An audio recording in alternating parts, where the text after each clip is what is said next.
Thank you, Madam Deputy Speaker. There's one charge against which I'd always defend members of this House, and that's the widespread belief in many of our member states that MEPs are lazy, that we come here and sit around and do nothing. Frankly, the world would be a much better place if that charge were true. If instead of constantly legislating, people would come in and clock in for their very generous attendance allowance and then go and work on their golf handicap or read a novel or do something other than meddling in the lives of everybody else.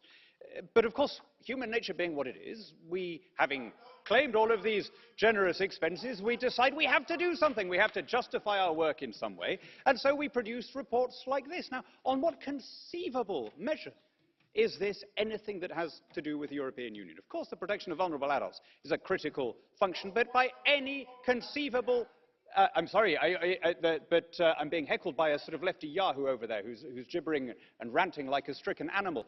But by any conceivable definition, this is something that is reserved for the member states. Why not recognize the limits of what we can do? Mr. Marias. Mr. Marias now.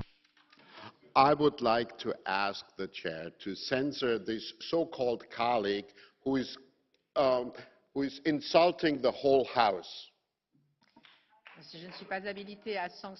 I'm afraid I don't have the authority to sanction Mr. Hannan. If you send in your comment in writing, we'll take note of it, of course.